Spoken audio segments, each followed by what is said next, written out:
Bruh, can you hear me now? Can you guys hear me now?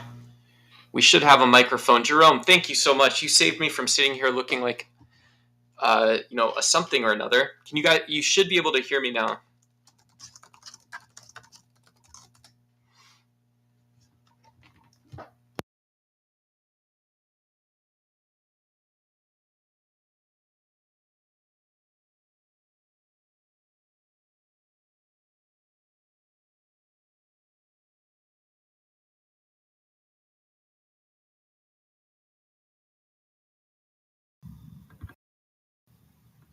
This is bad. Let's try this one more time, guys. I'm so sorry. No, Mike, mic check, mic check, mic check. Can you hear me? Hey, Pat, good to see you. This is so stressful. I'm still new to setting up the stream.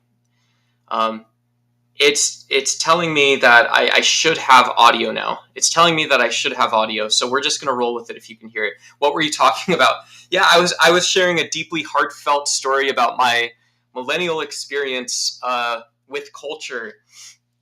So I was talking about how, like, it was very comfortable, right? My comfort blanket. Also, as a dude who was talking about, like, political science, I studied political science in college. Um, I used to get all these ideas from social media, and seeing people like Jordan Peterson, Sam Harris, Barack Obama really being on a stage talking about ideas. And I used to be able to sort of wrestle those kind of ideas down and stuff, right? I used to be able to wrestle those ideas down and at some point just commit to finishing a motion, right? Have a belief about something, have a worldview, right? Committing to that opinion. But it was also weird because when I was younger, I didn't totally understand sort of what aspects of culture or, what have you are actually the most important. You know, it turned out that a lot of the decisions I made in my own life are actually just as impactful or more impactful. Hey, good to see you. Whoever's, I think I don't know if that is Arabic or Farsi, but yeah, good to see you. I don't. I wish I could speak that language, but I don't. I don't. Um, cool. And yeah, it's just one of those crazy things that I used to, as a young buck, one of the things that I was, uh, really excited about was that the United States or wherever was talking about, we were having a public conversation about like free markets or socialism. Okay, boomer, that's what people say. Okay, doomer. Okay, that's what everybody says.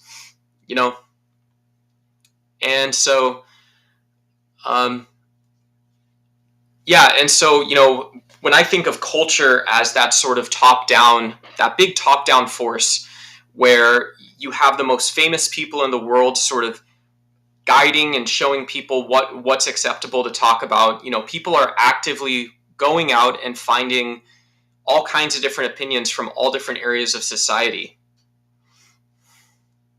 And so, yeah, this large cultural force, was like Barack Obama. It was something like, Barack Obama is talking about war. He's talking about people's well-being.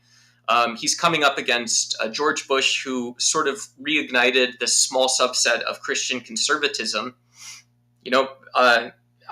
Not trying to put it too far out there, but George Bush was a different type of conservative to some of the other candidates that the Republicans had been talking about, especially, after Bill Clinton. And so you have these massive conversations around education, what we should be teaching in school. And then you get to Barack Obama and he's saying, guys, take care of, folks, people everywhere, take care of your own lives a little bit. Take care of your own lives a little bit. Jordan Nelson asks, so you digested the teachings of Jordan and other political psychologists and integrated them into your life. Yeah, that's like the German slang way of saying it is like, well, what happened, right? What happened? These people are political actors. This guy. He's not just talking about psychiatry and psychology. He's, he's telling us that these are worldviews and stuff like that. Oh, what's up, Pursuit? Good to see you.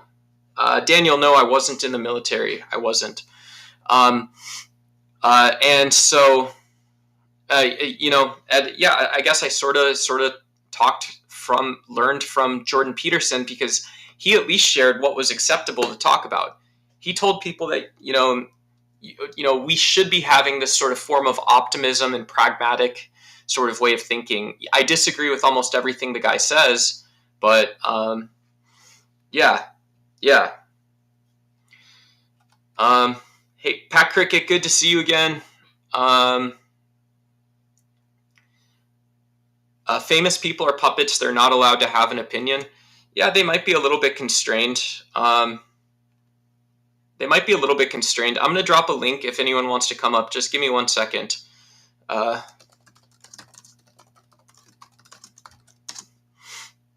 Hey, Abdullah Kaloko. Sorry, I'm saying your name wrong, but good to see you. Hello to you as well. Hello. Can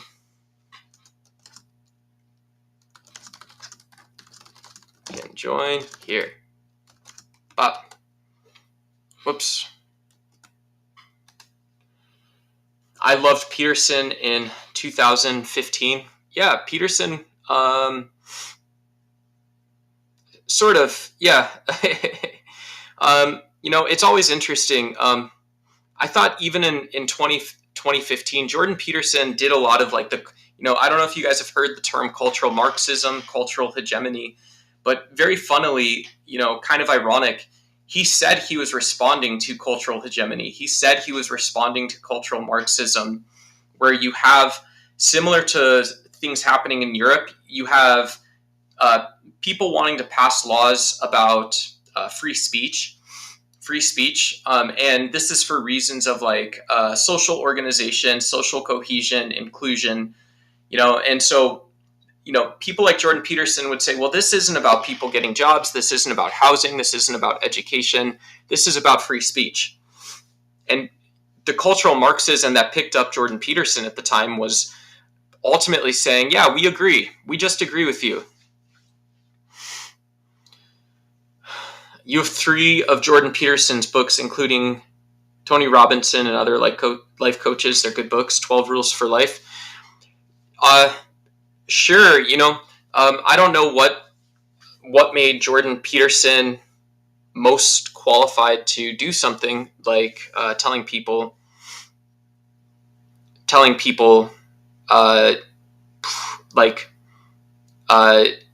what you should do. Yeah, here's how you eat, here's how you sleep, here's how you wake up. Maybe that's right. For me, one of those sort of important ideas is that, yeah, it's important to commit to sort of a habit or routine or a lifestyle. But if you're not talking about the actual context that gets someone into a sort of a new job, or it's a new apartment, it's a new lifestyle health routine, well, then who's Jordan Peterson? I don't know who that guy is. He's not part of my surroundings. I don't know him. Yeah, feel free to ask questions, comments, all this kind of stuff. And if you guys have any topic requests, more than happy to oblige those. I'm going to throw on just a little bit of music.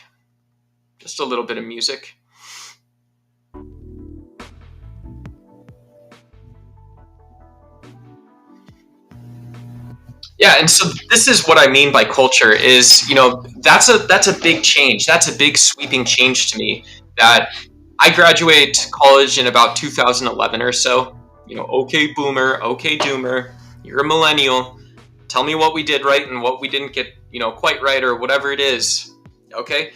So I graduate college in 2011, and it's unusual. It's unusual for people to to trust another person with their health and life choices, right? The world doesn't work that way.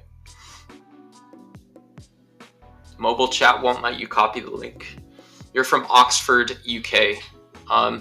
Yeah, I don't know. I used a tiny URL. Someone else said they had that same problem in Pursuit, but yeah, uh, in like 2013, but by 2013, 2014, people didn't get magazines. They didn't go online to get health choices. This is a cultural shift. This is a huge cultural shift. It's technological. To say that by the year 2015, people were perfectly happy, perfectly content, tuning into Joe Rogan, not looking at published literature, not going online to do research, or trusting that people that were telling them how to live their life, like Jordan Peterson or whoever it might be, just offering these soft recommendations. By 2015, that was commonplace. We had trust for the internet at such a deep level. You could go to Reddit and you knew the most downvoted comment was going to be the worst thing you've ever read, and you knew the person that was at the top of the Reddit leaderboard was going to be all the way into like kind of whatever it is. They're basically, they got PEDs for you. This guy's basically got full natty PEDs. This person, this folk. So that's weird. I don't know. If I used to eat pizza or hot dogs, I liked pizza or hot dogs. That was the story there. I wasn't going to have another person telling me this is how you're supposed to make a decision or a choice. You're not telling me how to make a decision or a choice. You're telling me eventually to adopt cultural Marxism or cultural hegemony. You're telling me how everything is. That's wild. That's wild stuff. And that takes a lot of, I think the word is cojones, or it doesn't take courage. We talked about leadership on yesterday's stream. Really interesting, good conversation, good topic. And so that's always fascinating. What do you think? If you're a leader, are you the person who says, well, I don't just have an argument. I just don't have an argument that I want everyone to hear now. Or, you actually have a playbook. You have a way to be. You have coordinates. You've got, you get to play GeoGuessr with people's lives. You get to tell people where to be, when to be there, how to be there, who you're going to rub elbows with, who you're going to talk to. And all of this is because you didn't like a policy and you didn't like a law. So now you get to be special and different. I'm happy with it. I'm cool with it. But come on. So profound. Yeah, you got to troll a little, Smarty. Troll a little bit. I don't know if you're saying I'm being too profound. I can take that. I'll accept it. I'll just accept that. Or if this is saying that, well, Jordan Peterson was just one of many. You get Dr. Rhonda and Peter Attia, and now we see medical professionals doing the same thing because they can go on the Joe Rogan podcast. Way back, 2015. Yesterday we were watching a video on leadership on the channel, and they said you have to be courageous, you have to have integrity, and you have to have a sort of lifelong pursuit or study of communication. You have to have a lifelong study or pursuit of communication. If you have those three things, then like S. Marty says, you're actually going to be so profound. You're actually going to be a little profound sometime. Maybe it's once every 3 months or whatever it is. Cool. Now you're profound.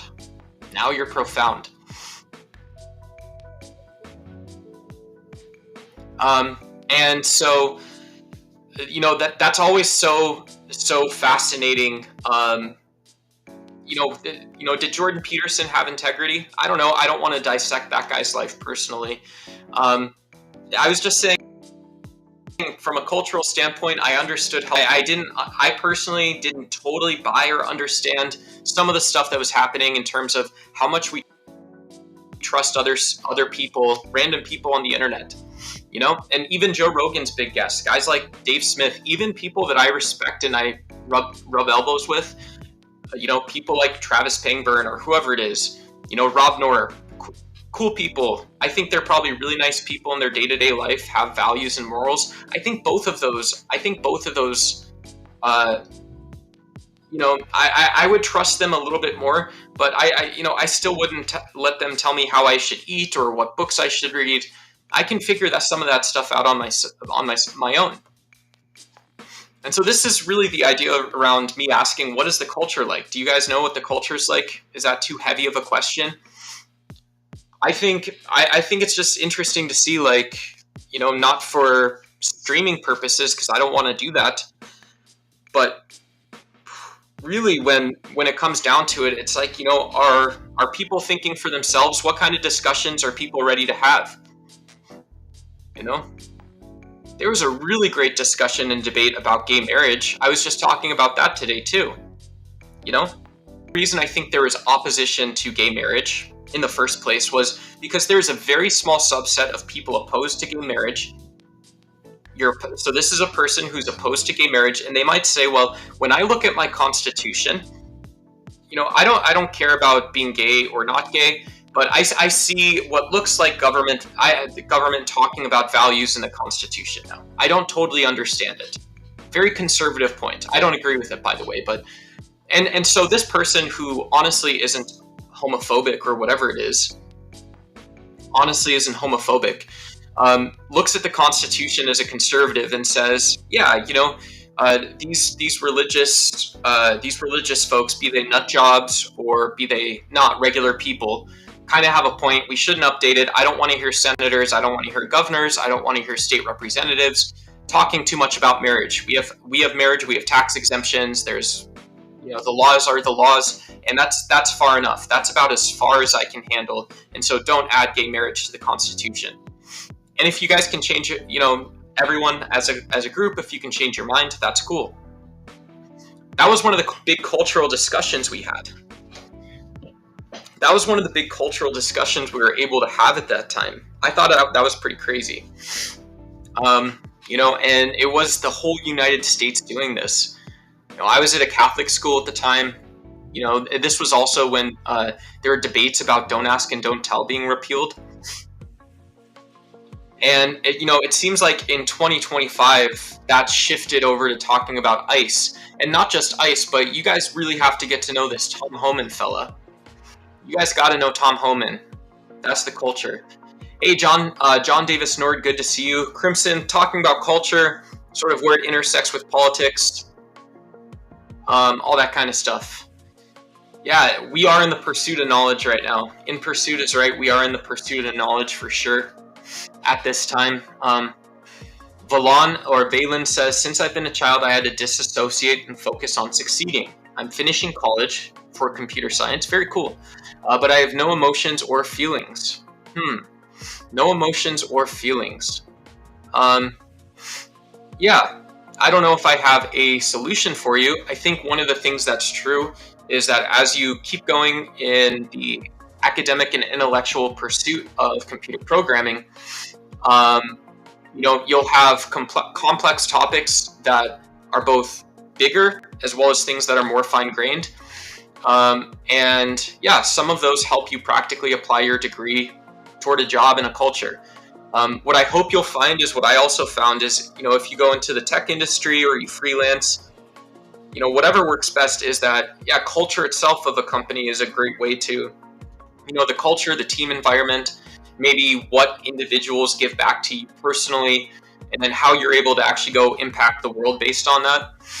That, for some people, that makes work a lot of fun, and I think that actually applies to really almost any job. If you can't find 15 seconds of, impact, meaning, purpose, that kind of stuff. Yeah, and welcome to the Joe Rogan Show, by the way, folks. Welcome to, that's kind of on topic of what we're actually talking about too, Valen, is welcome to the Joe Rogan podcast, folks.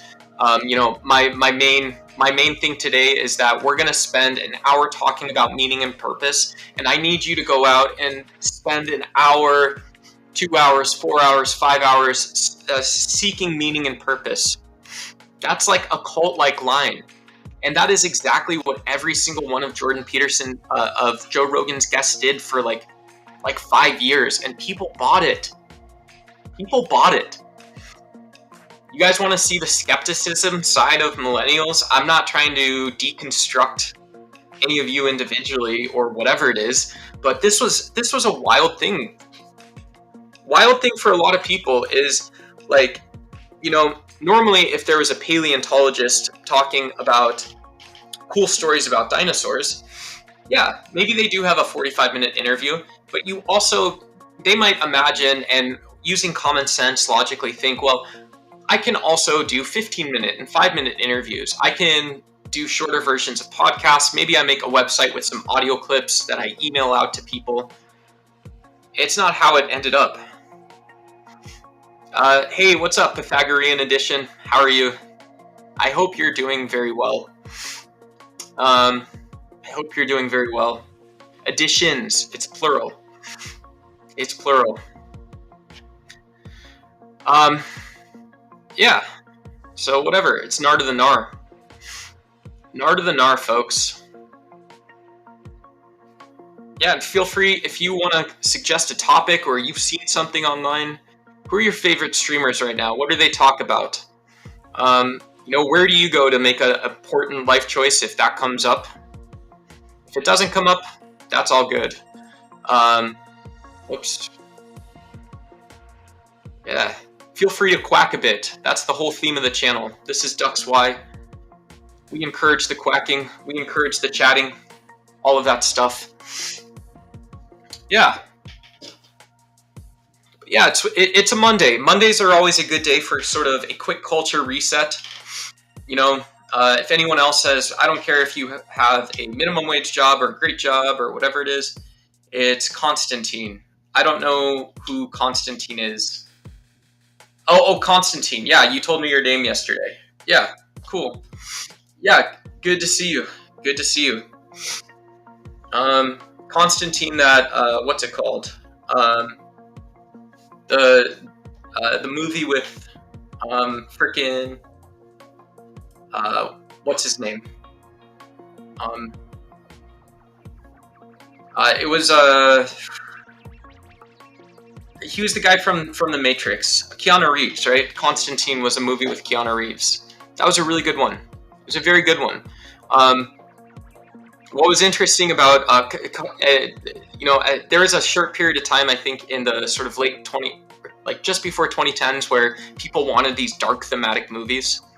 It's like, yeah, oh my gosh, the world is going to heck again.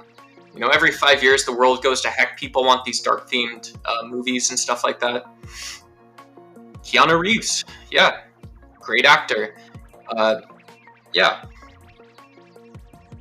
and so that stuff, that stuff, it's just hard to sort of pick it apart. If you're like a real cultural critic, and people are, Jordan Peterson, Joe Rogan won't tell you, your favorite alpha male influencers, they won't tell you, folks. Maybe they will, but, when people want to voice an opinion on society or whatever it is, and really leave it to you to figure out if that's true, that's right, it's, let me send you back to something important. How often are we bringing up negative areas or opportunity areas when we're talking about something like healthcare again, or the price of rent, the price of groceries, all that kind of stuff? Yeah, good politicians might be more honest with you. That's at least one point. Good politicians might be 10% slightly more honest with you about something. Yeah.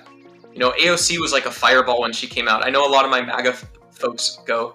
I know, as far as a lot of my MAGA friends, people on the channel who like Donald Trump kind of support that side of things. There's so much confidence in like a simple narrative. It's like, if you don't trust immigration, go talk to Tom. You're going to want to talk to Tom. Tom will change your mind about it. To me, it's not sales. It's not sales and distribution, That's a political topic, That's a very pessimistic view of the culture, to be honest, too. It's a little bit pessimistic. It should be at least challenging, I think. Where did you go this morning? I thought you was going to crip walk for us. Yeah, earlier today, I did my run. I felt I was going to pass out because it's still super hot here. Still super hot. Yeah, just because I was wearing blue on stream yesterday, it's supposed to be a little more thuggish.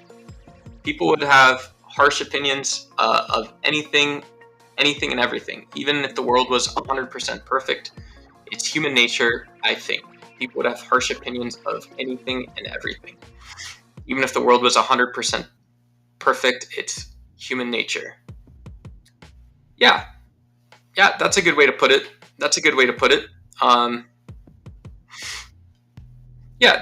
People can say nice things about people too. Right? George Bush had some nuance. If you're an older person watching George Bush speak, no, I'm not, Aaron.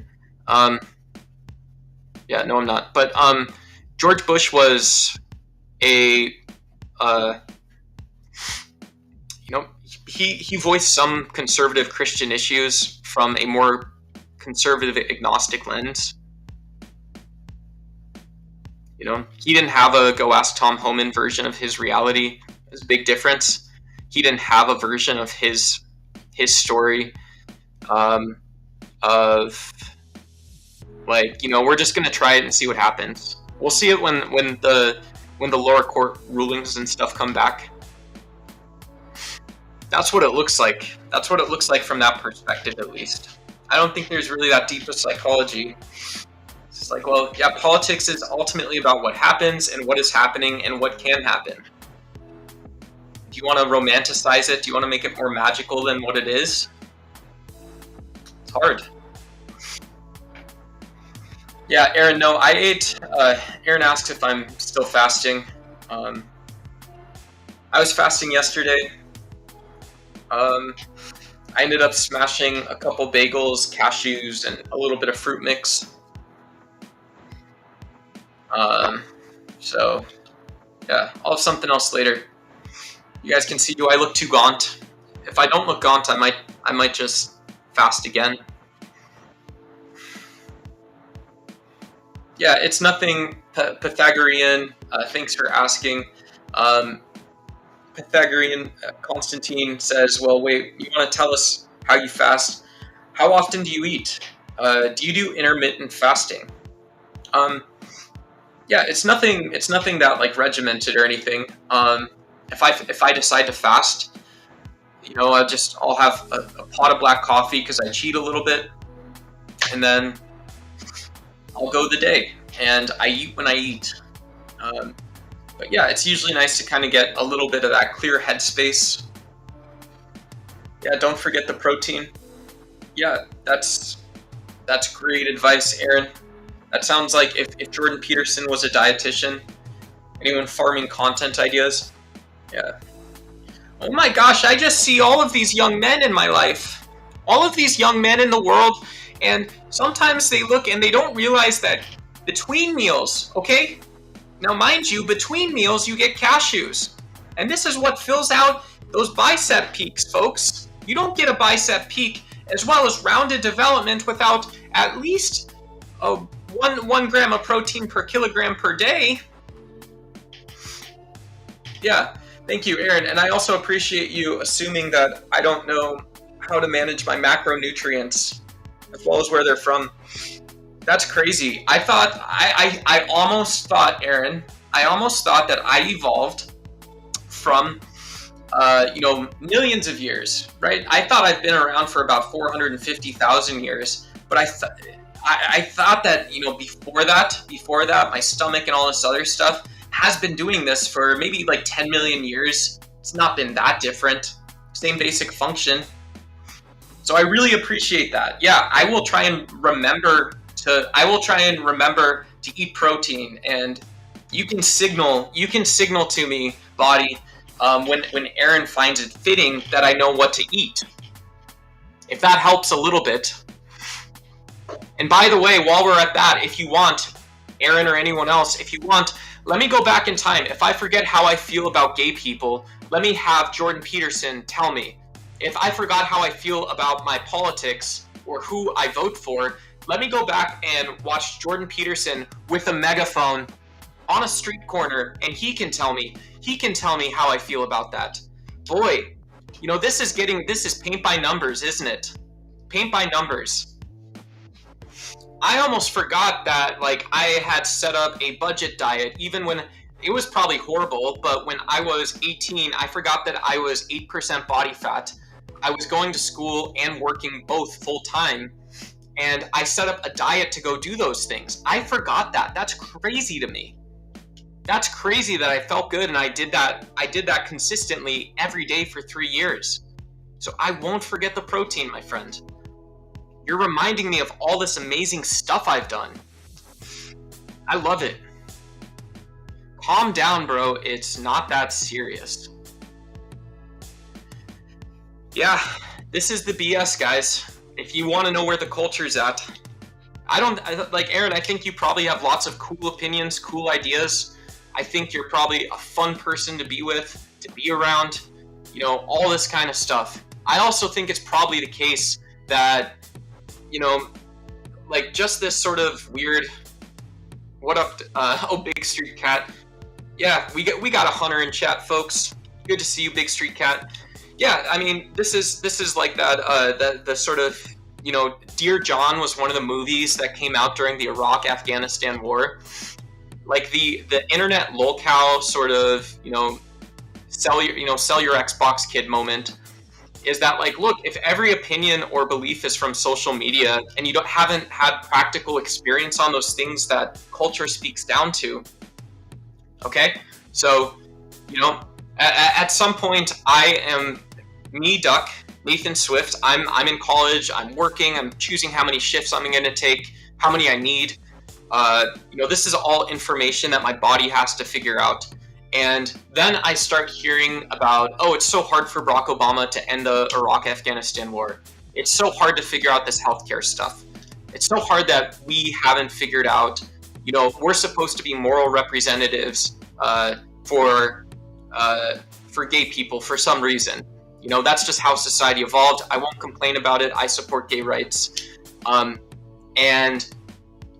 so while culture is talking down in this way, I also have to, like everyone, probably you guys as well, have to develop these practical, functional working skills in order to make sense of stuff. Myself and you as well. Hey, what's up, Maya? Your deconstruction experience. Yeah, 1 second. And then, so as we sort of think of what the world must be like and what culture is like, and we're seeing people trying to build something into the future, as well as figure out with the old, in with the new. Maybe a bad way to say it, but I have to sort of reconcile the choices I've made. I have to reconcile the fact that I didn't choose to work 20 hours and fully commit to my education. I didn't choose to work 15 hours a week if I could and really work full-time on my education when it comes time for me to think about grad school or work. I didn't think about that stuff, so now I have to make sense of it a little bit. And so people like Jordan Peterson, this is what I'm still so confused about, right? Way back in 2015, yes, I know now it is people making funny content. They're doing open panels. They'll cut and trim content. They've got bright lights and all this stuff. And so my point is that, my view as a doomer, millennial boomer, is that nobody needed to tell me about what I should eat, who I should vote for, how I should think. None of this. I didn't think it was funny. I didn't think it contributed anything. I thought it was a story to tell. That's it. It's nothing. Yeah, and so my deconstruction experience, well, the first sort of deconstruction wasn't too harsh, but I'm a former Roman Catholic, and so I never really believed in the dogmatic theology and sort of a suspension of metaphysics. And so, I wouldn't have believed in like a virgin birth. I went to school with conservatives. My parents and people in the Catholic Church generally can vote anywhere. The Roman Catholics are often a little more centrist. But yeah, that sort of, when I was 16, 17, stopped going to church on my own, stopped doing all kinds of this stuff, decided I wanted to do something else. Like all of this stuff, it, became more useful. Like the way I would socialize, the way I would talk about information, the way I would be able to sort of tranche my life out, kind of create these silos for school, work, social, like this kind of stuff. It was just applied in a secular way. When I got older and I, did a little more learning digging. Okay, so this is coming off of a pretty decent tech career, all that kind of stuff. I've done a lot of stuff, but like, at that time, I learned more about like Derrida. I learned more about different philosophies, ontology, people that start their philosophies and worldviews there. And so if there's a deconstruction experience, I would just say it was correcting bad information as well as learning how to more accurately approach a problem, learning how to accurately approach a question or a text or something like that. Big Street, I have career passion. I don't know. I loved working in tech. I did like customer service kind of stuff. It was fun. I worked in restaurants for 8 years. That was a lot of fun. Tech pays well. There's a lot of freedom and autonomy in some sense, but you also, you sit in front of a laptop, so everything comes from the laptop, desktop or something. Hey Ralph, good to see you. Smoking aces, my friend. Roll them dice. Roll them dice.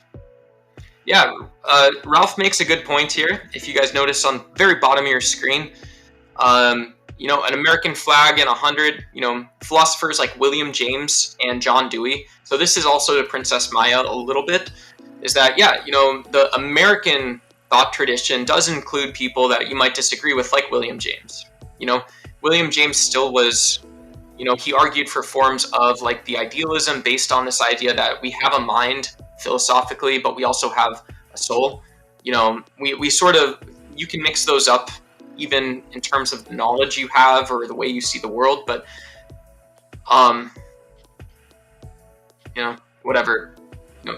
So those for my deconstruction, being able to sort of sit the history of thought next to each other, that would have been really difficult for me in the past.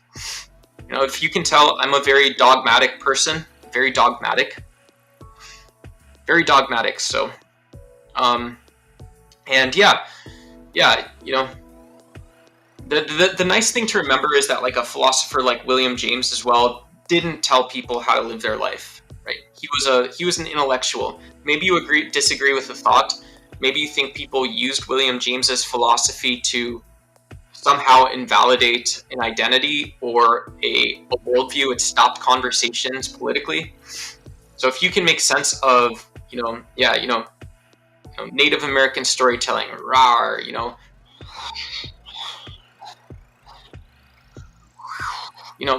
if you can make sense of the way that these intellectual behemoths were able to, like in totality, kind of get under and take big ideas and whoosh, really change the world. There's still a place for thinking about cultural hegemony or cultural Marxism and doing otherwise. Philosophy of poverty. Oh boy, that's a big one, Vic. Good to see you. Yeah, Big Street Cat knows what's good. I still believe, but I'm deconstructing, I guess you could say, but not deconverting. Deconstructing, yeah. If I had a question to ask someone that I think is healthy, I would say, what about an idea makes it about a worldview? An idea is a thing in and of itself. If you don't believe that, then I don't know what planet you're living on. There was the idea of fascism, which ran rampant in the world between about 1910 up until about 1940s, 1950s. You had to still convince people fascism isn't the way to go, folks. You had to convince people fascism is not the way to go.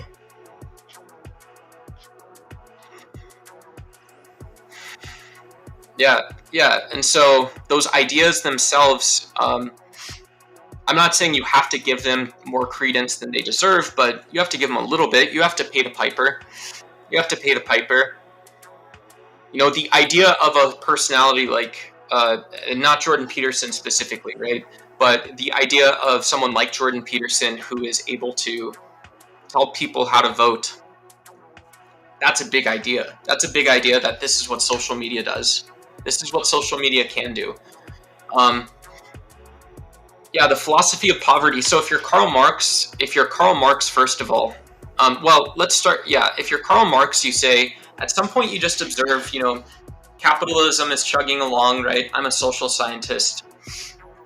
Capitalism's chugging along. I use my sense data to observe the world, and as I'm observing people, building, buying, selling stuff, we just see that it reaches a point where, business owners have power because they're trying to buy more businesses. They want the capital value as much as or more than, that's what's more valuable is the capital. So they don't care about the product they sell. I have to say that as well. They don't care about the product they sell as much, or they'll deprioritize that experience because of capitalism. And so when that happens, you have people buying things that don't produce capital, and you also have incentive, right? This is Karl Marx stacking everything. So, you're living in like the early industrial revolution realistically, and it's horrible. And what you say is, well, oh, Satan, not only are you selling people stuff that makes them poor, but you're also making money off that, which allows you to have more power and influence so you can pay them less. So over time, they get paid less to buy things that don't help them. And then you go up the ladder and you buy more businesses so you can do more of that. So that's taking out the most important arguments of the Communist Manifesto. But yeah, when you talk to someone like John Locke, he offers a much softer interpretation. I would use a much softer interpretation of poverty. Yeah, and Vic, there is no human capital. There's no human capital for John Locke. There's no imperialistic capitalism. There's no monopoly in real life. There's none of that for John Locke. For John Locke, he would just say, well, people pursue different values. You have the right to have free will. If you want to pursue property and you want to listen to guys like David Ricardo and Adam Smith, those two very famous economists, you might do pretty well, actually, as it turns out. Yeah, good luck. Good luck. You're going to do well, folks. You're going to do well. You sweaty armpits, by the way. A little bit nasty. Yeah, and so Karl Marx might say, well, look, I'm not going to say people don't have the faculty of reason. I'm just going to say people always choose different things. Yeah, you might have some people competing differently. They discover, find new things, but how does that happen? How does that actually occur?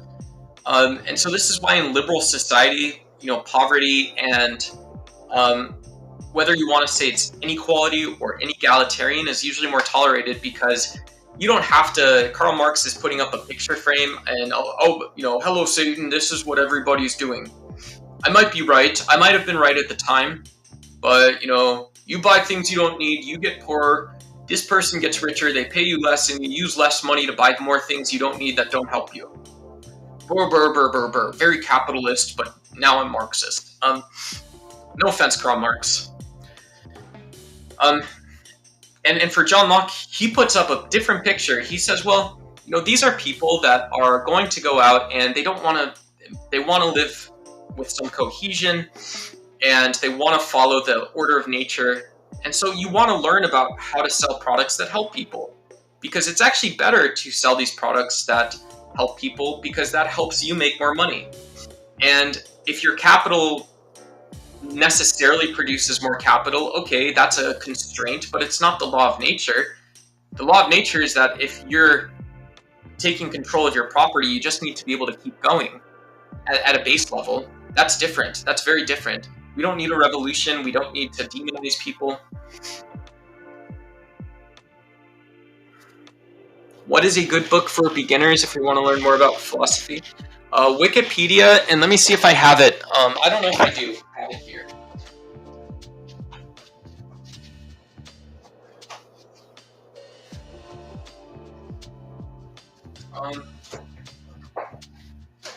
Yeah, so a lot of these, you guys can see, some of these books aren't that scary, or less.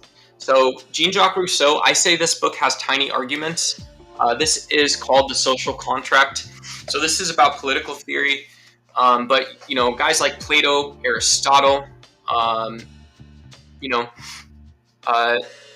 right, there's a lot of sort of these more traditional philosophers that they talk about things being true. They talk about the types of questions they want to answer in very clear ways. And some of it, this isn't that boring, right? This isn't that boring.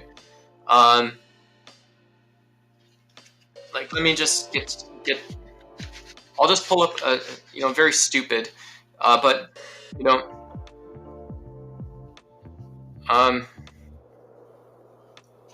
whoops.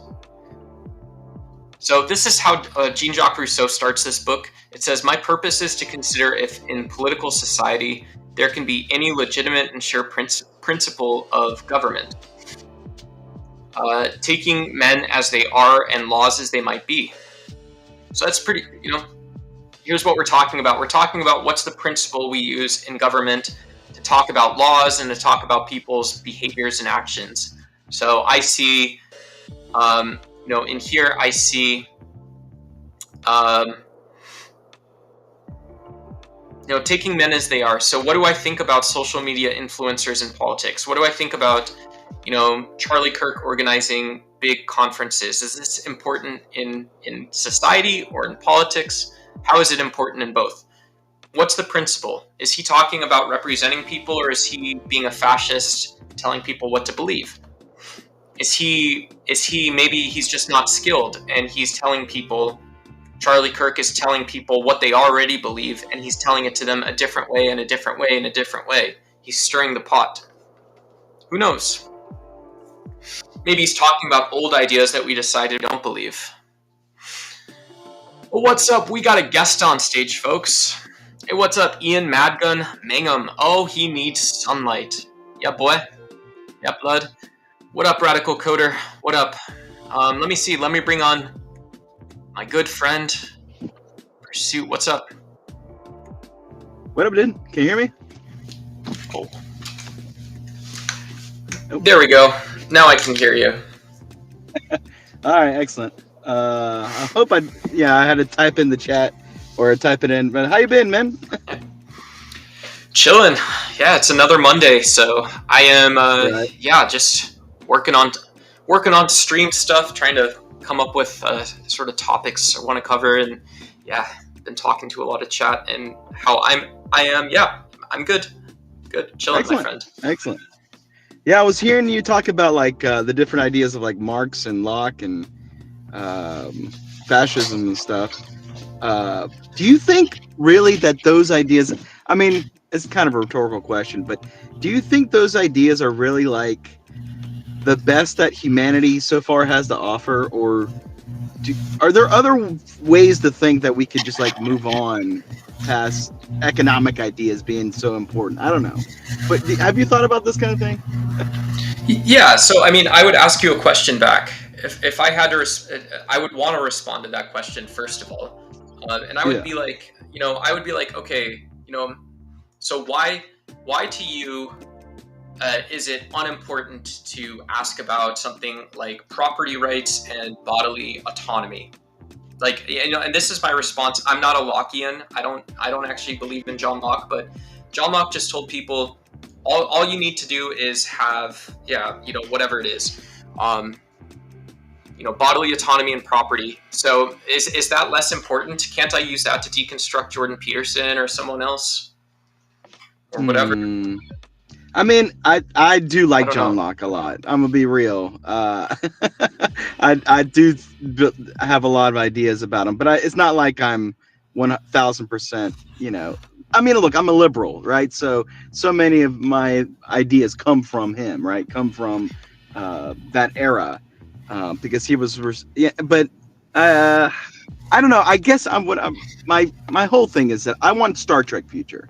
Okay, I want to have this a liberal haven where diversity is the most important thing. Money is no real, concept that's like really holding back humanity. And instead we embrace being an intergalactic empire. That to me is what I really want, right? So it's hard for me to really say that without sounding stupid, because it is. Oh, what happened? Oh shoot, bro just dropped. So we got Star Trek future out of that. We got Star Trek Future before Pursuit dropped. Maybe you'll join back up. If he refreshes, I want to hear that.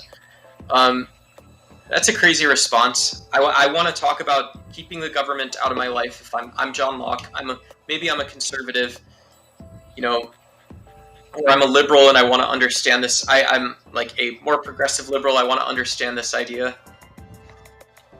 And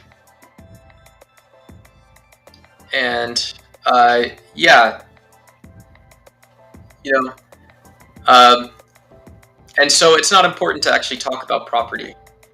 It's not important to talk about property because it doesn't produce Elon Musk's Star Trek future that he used to talk about, that he used to want. He doesn't talk about giving other people the right to contribute to the Star Trek future. Not if you just start with that idea. Yeah, that's an interesting point about culture too. I wish we had more time within Pursuit to talk about this. My response to that is that if I believe in John Locke, ideology is this like hitting of stuff together, right? It's really brutal. Ideology creates these things that butt heads, and they don't ever overcome one another.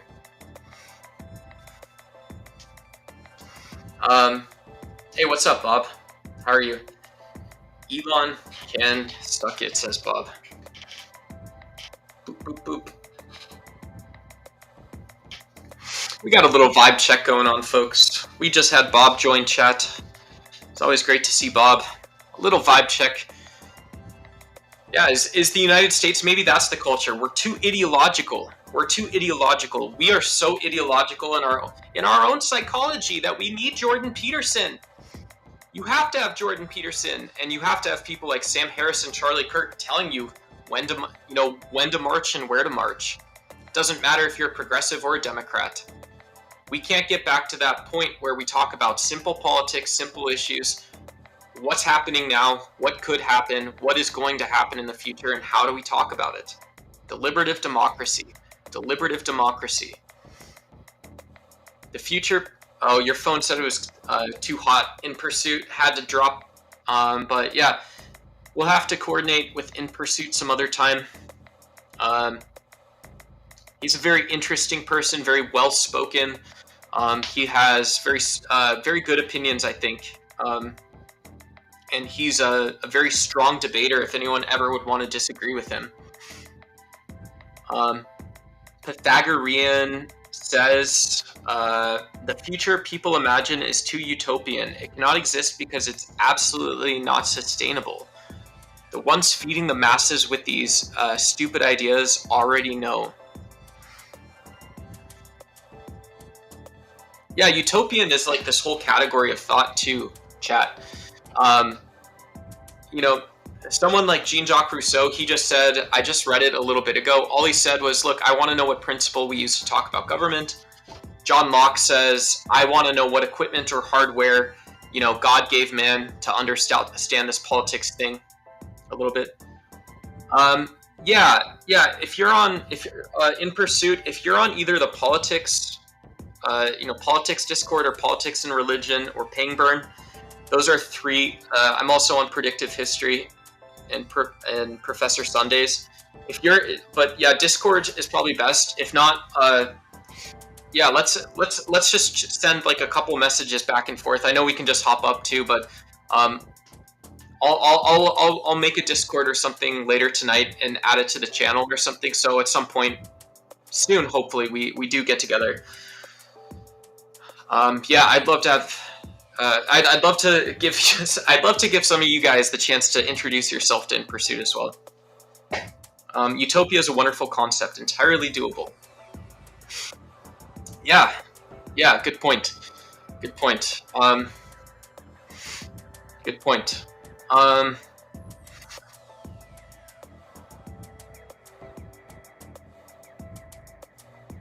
By the way, I've read all of these all the way to St. Augustine's Confessions. I don't know what that means exactly. I don't know what that means entirely.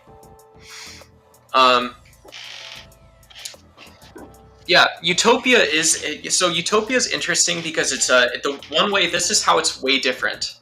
This and Pythagorean made me think about this. Um, I love doing this kind of stuff too. By the way, chat.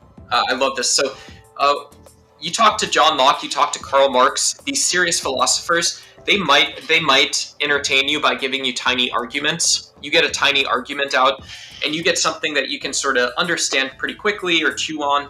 Super cool. Yeah, go do a debate on Discord or on YouTube. Then, go fight people in chat. It's a lot of fun. These are tiny arguments. Utopia talks about tiny narratives, so it's different. It's different. It's not a philosophical argument. Utopian ideas can be philosophical, but they're often tiny stories that people can tell that help you understand an idea better. So, Looking Backwards by Edward Bellamy is one example. I think it was written in the early 20th century in the United States.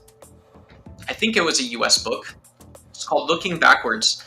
And this guy Bellamy, he said, I need all of you people to look around and try and understand, comprehend that there is this future where we're a sharing collectivist society. We're almost perfectly socialist. It's a perfect socialist utopia.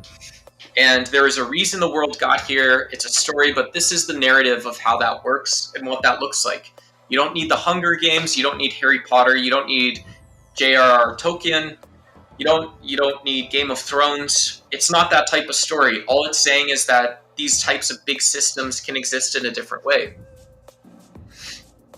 And then Boomer, your buddy Duck is also a doomer. He'll come along and say, no, what about Thomas Hobbes? You're cheating the hangman. You're cheating all of the things, all of the arguments that actually damage your idea, and have optimism, have hope, still pretend that big things are possible, act that way, believe it, be out in the world thinking like that. But also, you need to, in order to actually do that, you need to be able to take in big ideas and somehow disseminate the most important aspect of that big idea.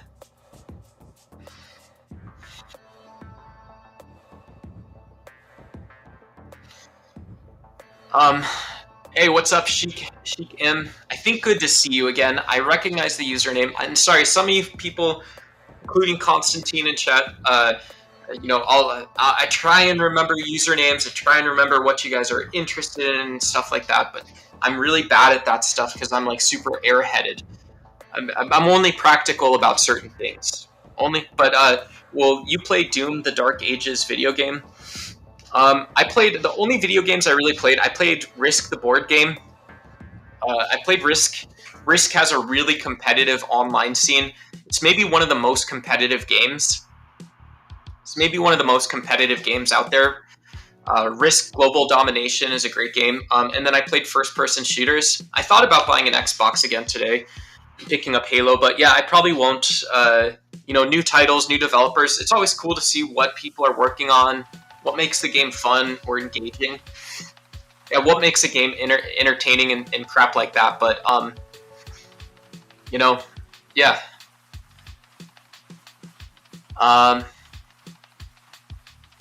Hey, what's up, Neuronox? Don't know who you are. I just woke up from the neighbor's dog. The neighbor's dog barking. Cool. Yeah, well, good to see you. Good to see you.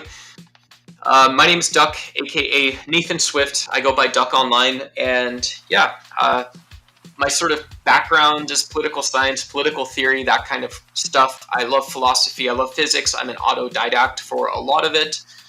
I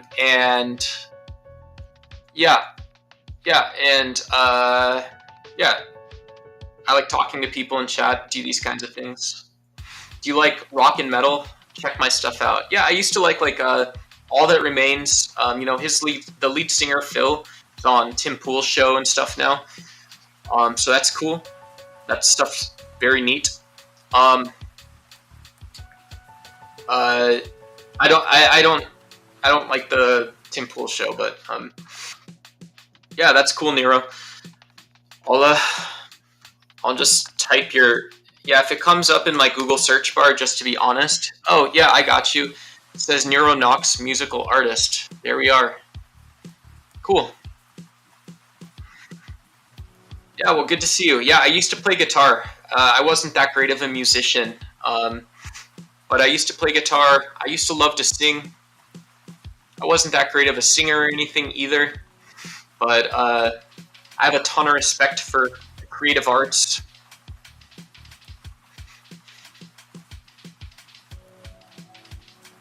Yeah, as an expert, yeah, if I was an expert, yeah, what I'm most interested in is sort of how that like foundational layer of society remains put.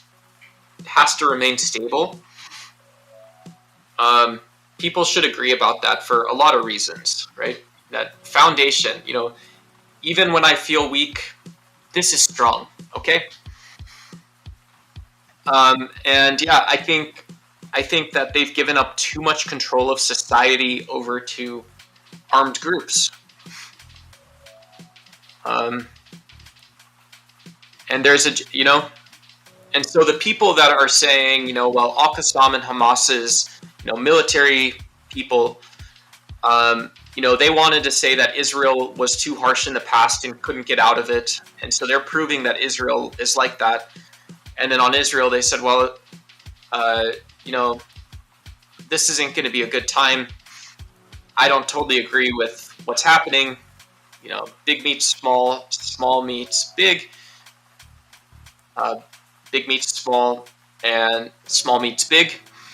And yeah, I think for peace and that foundation in that society where I don't have to think too critically anymore, as an American, as someone with no cultural, ethnic ties except seeing both Palestinians and Israelis as moral agents, deserving of dignity and deserving of being treated as an end in themselves rather than a means.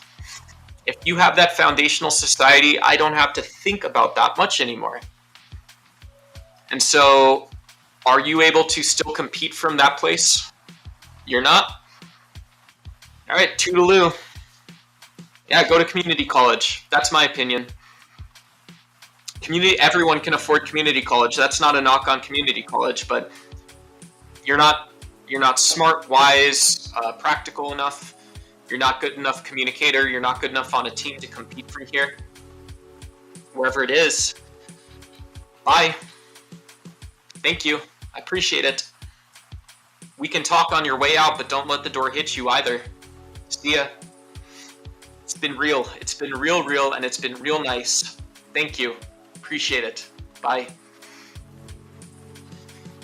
Thanks, bro. Well said. I'm from Israel. I was in the army, the IDF. It's crazy how the world has been fooled by the armed groups. Refreshing to see someone speaks so intelligently. Yeah, there's lots of intelligent people in the world. I don't describe myself as one of them, Nero. There's really smart people. There's people 10 times smarter than I am, for sure. But yeah, what are you going to do with it? Yeah, honesty and being courageous, right? I can turn on my animal brain. I can just eat fewer calories, have my animal brain on for a little bit. And then what am I doing? What am I thinking about? What am I talking about? Am I talking about speaking truth to power? Am I talking about speaking with integrity? Am I talking about not just speaking with honesty, but honesty with the sole purpose of treating people with dignity and respect? You don't have to be that smart to do stuff like that. You don't have to be a genius in order to understand or do something like that. Library is free, Bob. Yeah. Let me see if I got my library card.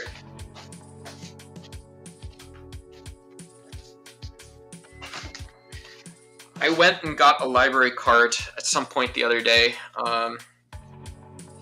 but I don't think I think it disappeared from my wallet miraculously. Yeah, I have random business cards from when I was still working full time.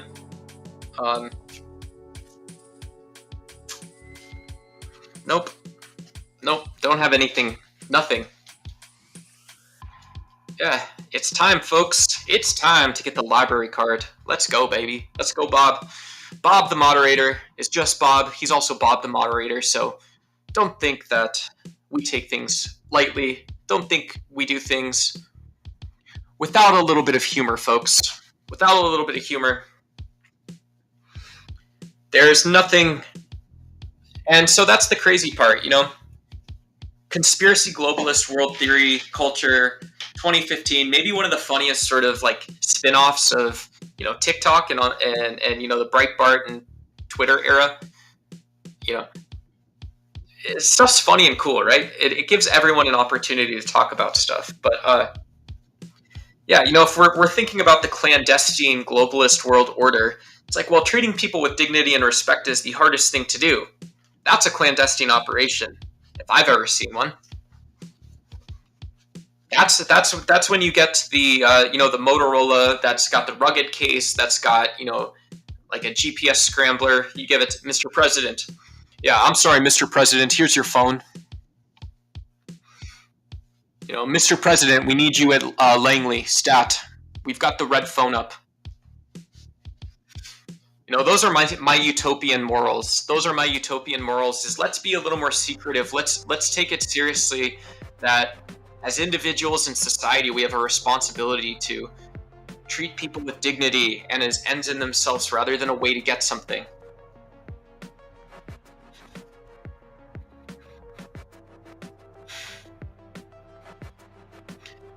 Okay, Duck, are you ready? How does the water droplet know itself to be a river? So Bob, the first thing I would say is that the water droplet does notice. The water droplet would notice that it is in a different body of water because it would be obeying different physics. It would be obeying the fluid dynamics of water versus what the fluid dynamics of a water droplet going through air might be like.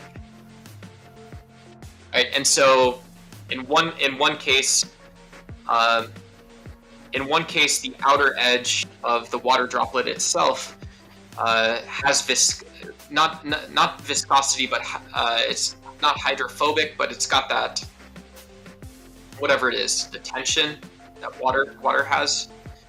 Not like this, but like something. And so when the water droplet, the water droplet would ultimately have to not see itself at all in order to know it's in the river. So that it becomes selfless, it transcends, it becomes the Buddha. That's my answer for that, Bob. That's my answer for that. Never miss another show, please, Bob. And also, don't let me ever pressure you to be here if you don't want to be. Talk about Vax. That's interesting you bring that up. So Big Street Cat says talk about Vax. I'm not gonna go too deep into this. I was gonna do the whole show on education. This is how like if you're an older person in society and you're like, well, are we gonna be safe in 20 or 50 years or something? You care about the quality of education and stuff like that. And so I was going to say something like, what I was planning on saying and doing for the show, on my way into the studio, what I was deciding as well was, let's talk about education and culture. Let's talk about if there's cultural Marxism in schools and how people actually make decisions in schools. Is that technocracy? Is that sort of what the school system was designed for? Is this based on civil society, and is this based upon the material reality that we're seeing today in our country, the national values that we have? And so when I think about vaccines, I sort of think about it the same way. To me, it seems more like cultural Marxism to say that, well, you're not allowed to actually think about vaccines. You have to, here's your news sources, here's the people you talk to. Go try it out, actually.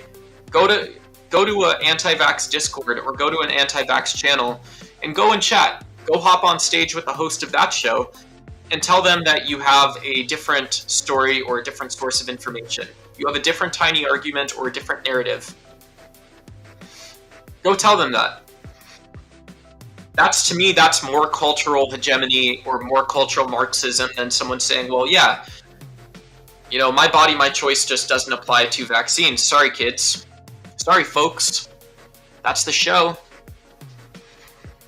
That's the show.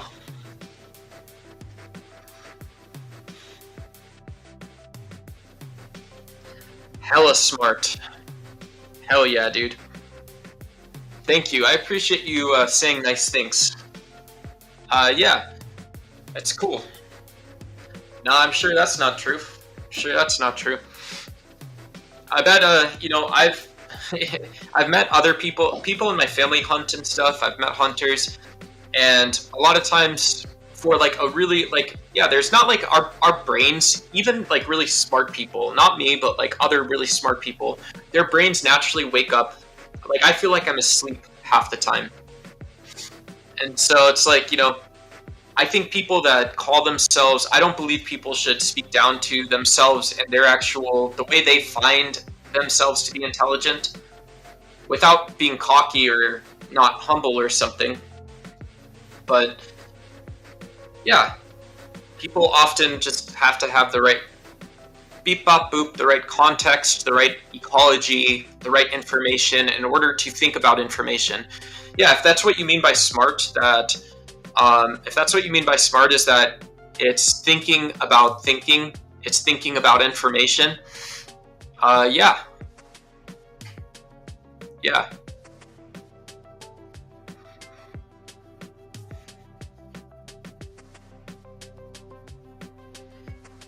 This is weird. This music channel says it's called Down Tempo.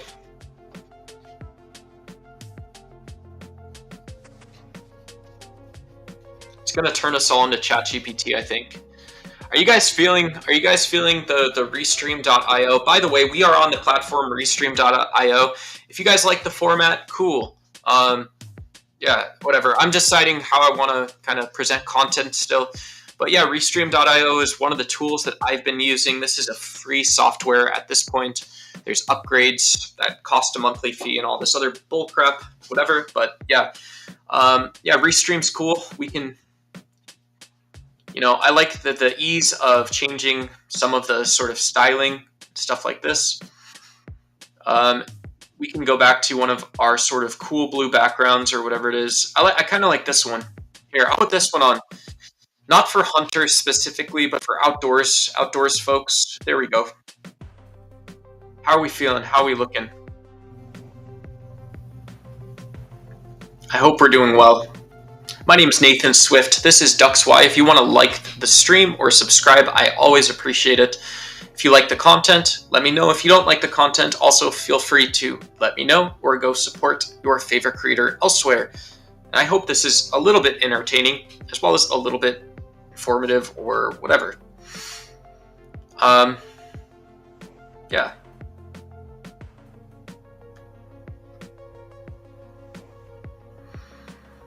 Here we are, folks. And this channel is called DucksY, so when you're subscribing, you are subscribing to DucksY. Myself, Nathan Duck, I try to put a lot of time into thinking about how we're going to present content. I want to be able to do really big more stuff, but also kind of focus on the details. Kind of create a low pressure, fun environment where we can talk about whatever you're interested in. We can do Diddy or Epstein again some point in time. Can you make it fast lights? Yeah. I can make it space. I can technically make it whatever I want, but I can do like a disco background with some some LEDs, all that stuff.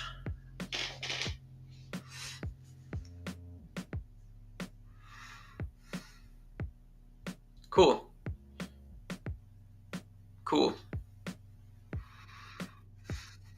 All right. So we got one vote that the format sucks. We'll win you over. We'll win you over at some point in time. I hope. I hope. Yeah. There's a cultural cue, right? When culture is the thing that's beating the crap out of you, whew, boy do you have a rough go at it. Boy do you got a time.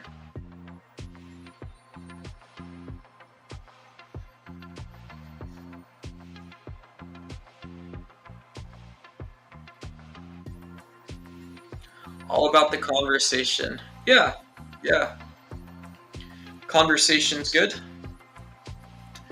But let's who knows, maybe I'm somewhere else, but where is our social and political foundation at? I was talking about this, Constantine, for both Israel as well as Palestine, as well as the United States.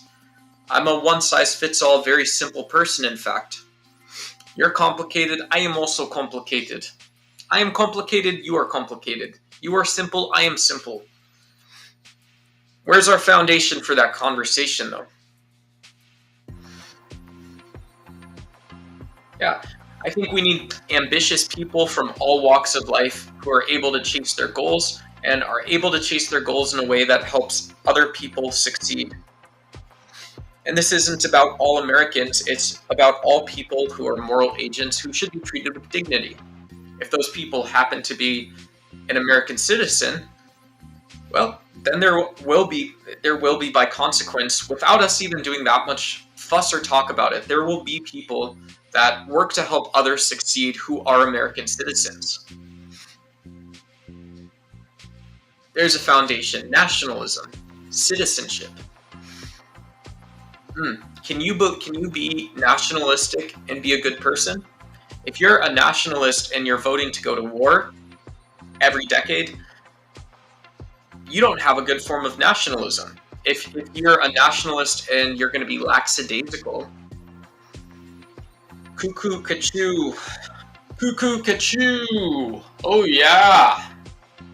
If you're a nationalist and you're going to be lackadaisical, then what's the point? Cuckoo cachoo, guys.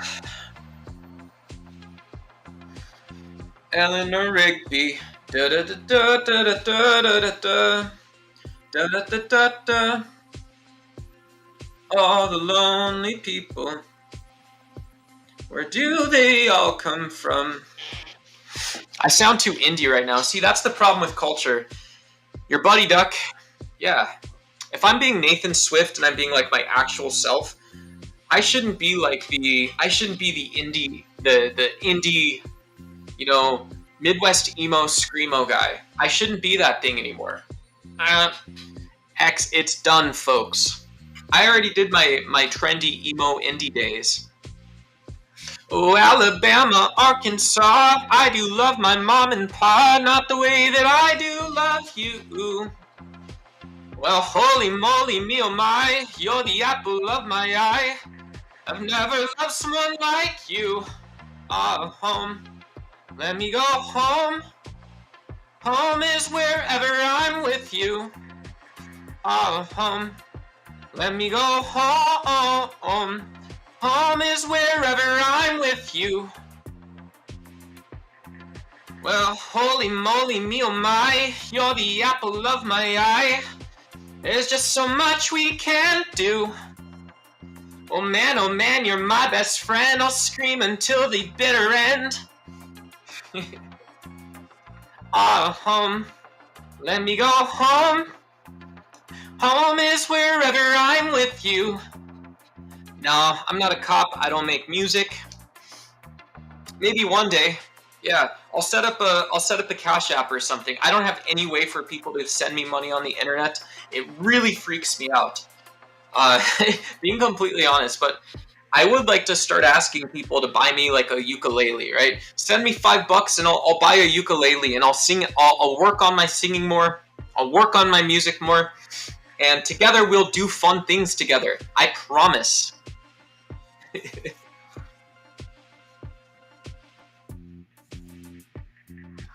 14th Amendment is racist. I don't agree with that. When we see moderators in chat saying the 14th Amendment is racist, what's racist is Donald Trump's leveraging of the 14th Amendment to talk about birthright citizenship. That is racist. It's also anti-historical and anti-American values. I think that's way less patriotic. And too bad. Bunch of narcissists. Can't stand the indie scene. So fake. Bunch of narcissists. Yeah, I liked. Do say more. I saw this band called This Wild Life live. They're very indie. I'll put it in chat. I thought they were a really good one. Pezman, hey, what's up? Good to see you.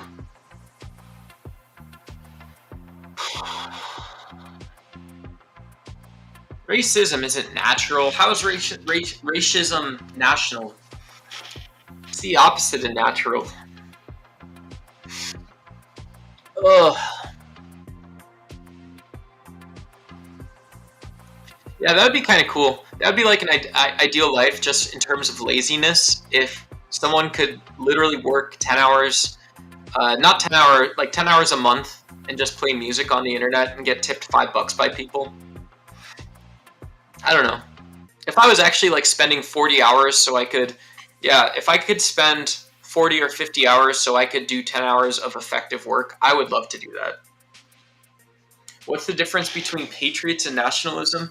Yeah, I think patriots is a more cultural or value-based appropriation of nationalism.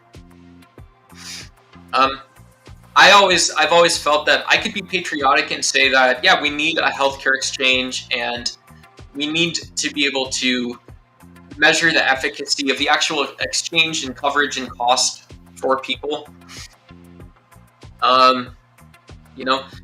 And we should be able to look at things like how long, offspring are covered on their parents' plans.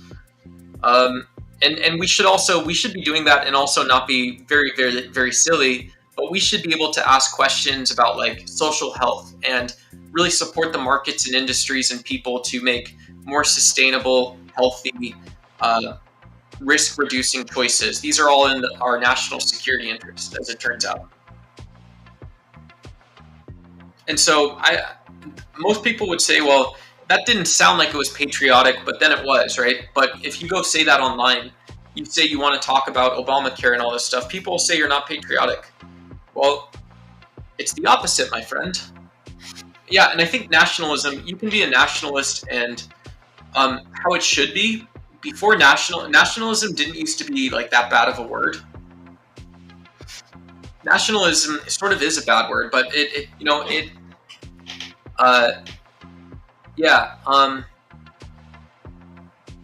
so I think you could be talking about nationalism and just say, well, what's going on in civil society? Are we seeing more or less CEOs talk about their business in public this year? Are we seeing more or less, people in the middle class or people in poverty talking about their experience? Where and why? And what happens if you are courageous and you speak a truth? Is someone going to speak truth to power for you, or is that not going to happen? Why is that the case?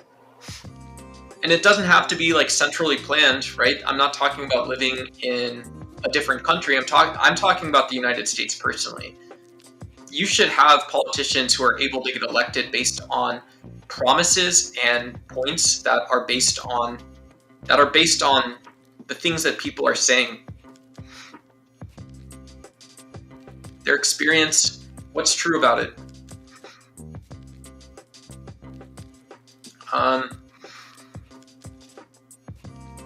Crypto's going up and then it's going to go down and then it's going to go up again.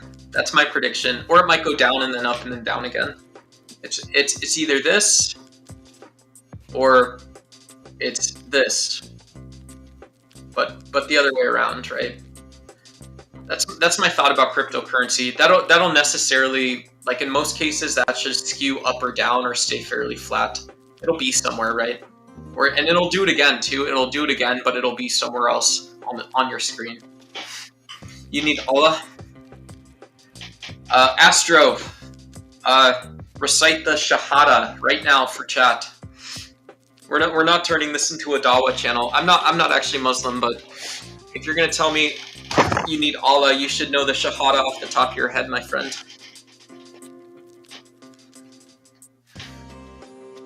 You should know the Shahada off the top of your head. Yeah. You should know those values off the top of your head, and you should be willing to back that claim, Astro. I need Allah. Yeah.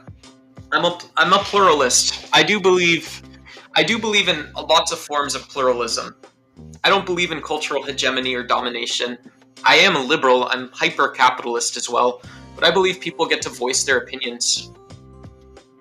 I believe people get to voice their opinions and feel like their system is representing them. Yeah. Everyone should feel that way, right? That's just what we say. That's just what we say when we compete with one another. When we have to compete and we don't just talk. Yeah. What do you say?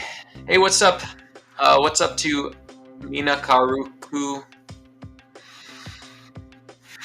Are we about to meditate? No, I'm about to buy some nasal strips.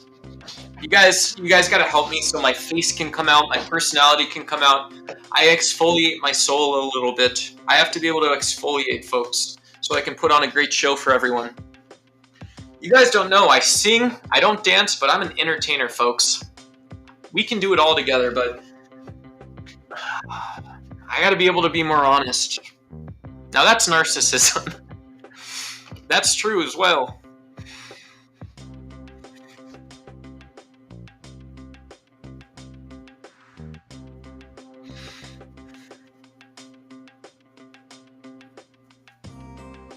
Pesman, we didn't finish our conversation.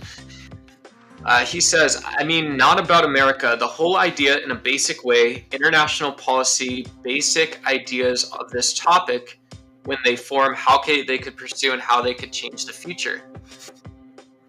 Yeah, good question. Good question. Let's give that comment a little more space, maybe a little less space. So patriotism and nationalism. Well, when I think about long-term patriotism, and I'm going to be optimistic, we have cultural values. We see that guys like Andrew Bustamante or Jocko Willenick really quickly find careers on YouTube. Hopefully they saw it that way, right? If we're doing long-term thinking and we're thinking about international policy, the way we interact and relate to each other, I feel like a great patriot could say, deliberative democratic principles, building wealth, being okay with people, some having more or less than others, and being able to always work from this place while addressing the most serious problems of the day.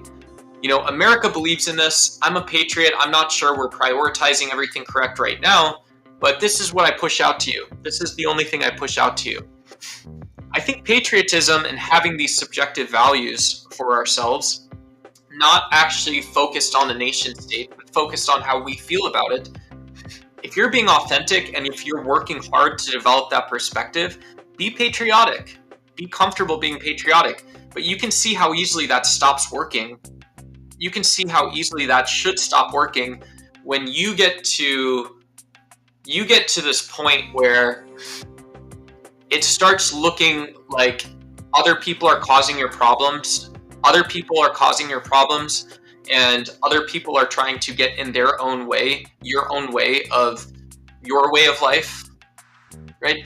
And so the way our subjective values fail on the international stage regarding patriotism is that they fail because they become small. They don't become the actual idea itself. You can't work off that. And so you're not talking about politics in the first place, you're talking about nastiness. So the optimism is that we really push each other, we compete in a benevolent, beneficial way that treats people with dignity. The opposite side of that is we go too far, we don't execute appropriately because we're being subjective, and we miss. It becomes difficult and expensive and deeply problematic when you fail. When you fail, what happens, right? What happens? What type of failure is this, and how long has it been happening? Young man, young lady, young person, what type of failure did you produce? Yeah, the blind leading the blind as well, right? The blind leading the blind, So, and then in terms of nationalism, when we're actually looking at the nation state, optimism, again, optimistic is that, optimistic to me that without thinking too hard, I just think that we naturally drift back to sort of the scope and role of hard force and diplomacy. Yeah, and so I think someone who's actually deeply nationalist should be, without being subjective, is able to contextualize the lessons of the day and advocate for granularity. Advocate for both those high scope goals and granularity.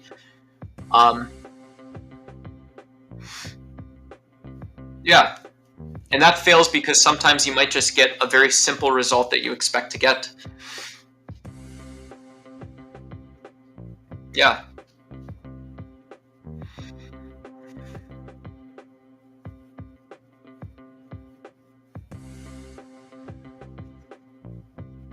Everything has to have balance. Duck too nice is a massive failure. Yeah, this could be true. This could be true. By the way, you're not American. Cool. Well, hello.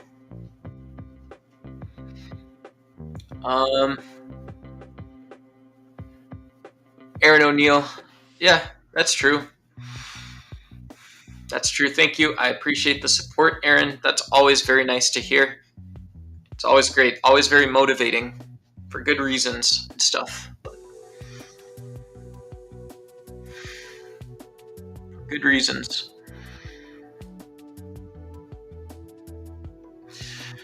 Alright guys, maybe just a short stream for now. Yeah, this has been about an hour and a half. Oh, I should go see what members of my close family. Hold on. Can you guys still hear me? I should go see what members of my family and friends are up to. Yeah. So people don't think I'm an absolute sociopath or whatever. That's so icky to say, right? I hate that, but let me go see how the neighbor's dog is doing. Yeah. And they're away, they asked me to dog sit.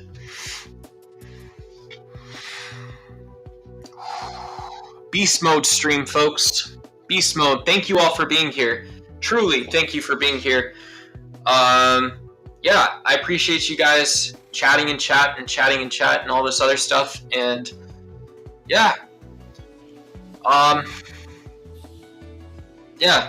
Since In Pursuit came in, maybe I'll launch a small Discord, just 2 or 3 channels, maybe a place for voice or something like that. But yeah, it'd be cool to have people that want to come up, do some shows or whatever. Wait 2 minutes, please. Okay, wow, you have friends? What's it like? Oh, boy. I can tell you all about having friends, Rebel Duster. I can tell you all about having friends. Let me do a quick think here.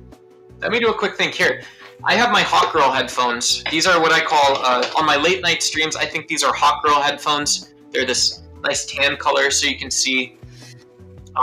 So when you have a friend, it's sort of like, a Nike Vomero limited edition sneaker that you thought you could actually use to run. Having a friend is like almost this artificial suede, right? You know, it's very soft. It has this ridge line where they stitch it. This is friendship. Having friends is, it's like you're surprised. You didn't know. I don't know if you can see these laces have sparkles in them. They're sparkly laces. But yeah, having friends, sometimes when you're connecting, there's sparkles in those connections. You can't always get everything you want with a friend as well. To Rebel Duster, these shoes don't have a cupped heel. Some of the heels of shoes have a little thing that kind of goes around the ball of your foot.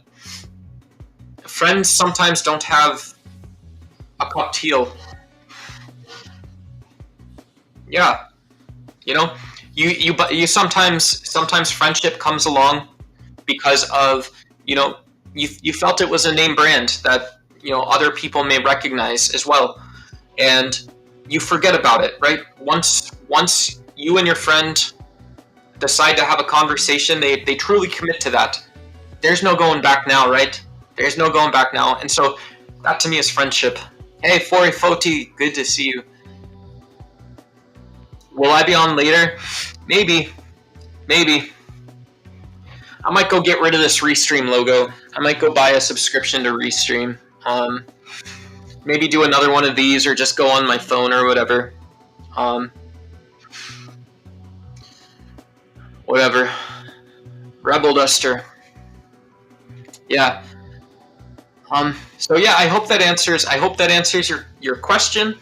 I'm gonna go self-soothe for the next 2 or 3 hours. I'm going to go remember that while I was in college, very few writers wrote books for people like me.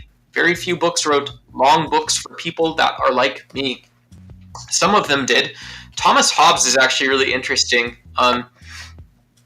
Yeah, I mean, if anyone else out there thinks they're neurodivergent, no, but like Thomas Hobbes has a really beautiful like 40, 50 page section, right? Thomas Hobbes' 40, 50 page section on like the nomological, the logical and spatial and observable workings of the world. And he wrote this in the 17th century. He wrote this so long ago. And then you go on after that, and it's like, oh, this is talking about social relationships and stuff. This is philosophy? I didn't think that was true. You can't explain it back to me. That's not philosophy. And it's not philosophy because it's just not philosophy. It's your subjective opinion. That part, the first part wasn't subjective. The second part was. And I know I can work on that. I know I have a superior attitude about some things, but yeah. Read my comment, please. All right. I brought this topic to address that so we can acknowledge sometimes nationalism can get too close to fascism and either racism or extremism. Yeah, that's a good point. So this is, and good, I'm sorry I would almost shut this stream down without both of us feeling we'd closed. Not that we have to have these open and closed conversations, but before both of us felt we had finished this discussion on patriotism versus nationalism.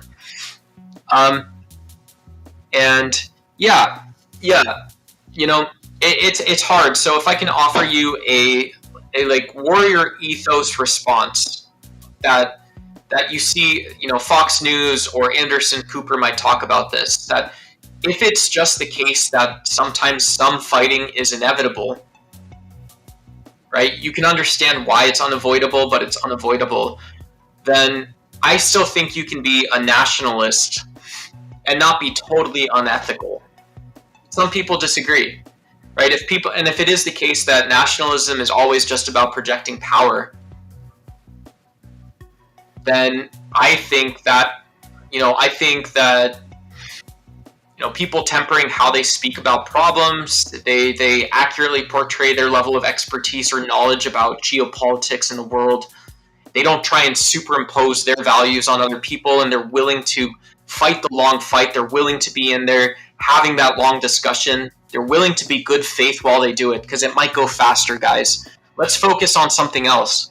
Let's surprise In Pursuit, who was live on stage earlier today. Actually, let's be able to surprise nationalism, patriotism, no identity. Let's surprise guys like In Pursuit who are honestly just so excited about the Star Trek future. Let's surprise people that want others. You guys can surprise me. People that want to see someone be treated with dignity and respect and as a moral end. I don't care about nationalism or patriotism if we're doing that. We're giving people opportunity and room to work. And then who knows, maybe that redefines or changes what we think of our national values. All right. Thanks, everybody. Pythagorean, Constantine, good to see you. Bob, thanks. Awesome. Awesome to see you. I appreciate you joining. Pezman, awesome question, conversation. Yeah, who knows, another day. That would be an amazing one to talk about more in depth. And Rebel Duster, I hope you find a friend. If you guys didn't yet have a chance, like the video, subscribe, please. If you guys like more content like this, I'm always working on making better shows. My name's Nathan Swift, as you can see by my name tag. I go by the name Duck Online. The channel is Ducks Why. We like asking why, we like asking how, we like our journalism questions. And we like providing an open space for anyone to talk about that kind of stuff however they want. We're not trying to do a cult. We're not trying to give people emotional, spiritual, worldview, psychological breakthroughs. If it happens organically, then, well, that was weird. That shouldn't have happened. We're just on the internet, folks.